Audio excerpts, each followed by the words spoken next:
একাত্তরের পরেই আমরা শুনতে পেয়েছি যে একটা ভয়াবহ দুঃশাসন এবং একদলীয় শাসন জাতির ঘাড়ে চাপিয়ে দেওয়া হয়েছিল।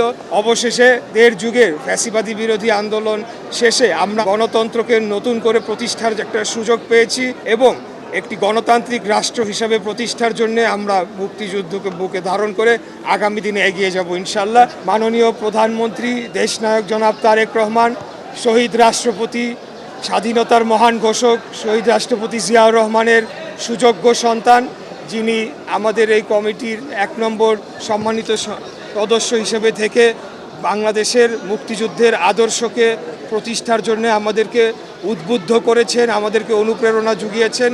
ইনশাল্লাহ আগামী দিনে মুক্তিযুদ্ধের আদর্শকে আমরা প্রতিষ্ঠার জন্যে এবং যে কারণে মুক্তিযুদ্ধ হয়েছিল সেটিকে সঠিকভাবে বাস্তবায়ন করা হয় নাই।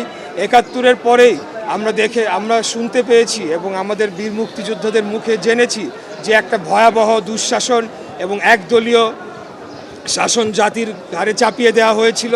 এরপরে বিগত ৫৫-৫৪ বছর ধরে মুক্তিযুদ্ধের যে মূল লক্ষ্য ছিল সেটির থেকে বারবার দেশ বিচ্যুত হয়েছে।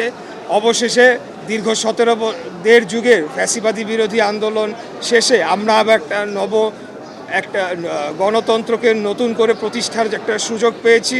মুক্তিযুদ্ধের মূল লক্ষ্য চেতনাকে আমরা বাস্তবায়ন করে বাংলাদেশকে একটা স্বাধীন, সার্বভৌম এবং একটি গণতান্ত্রিক রাষ্ট্র হিসাবে প্রতিষ্ঠার জন্য আমরা মুক্তিযুদ্ধকে বুকে ধারণ করে আগামী দিনে এগিয়ে যাব ইনশাল্লাহ।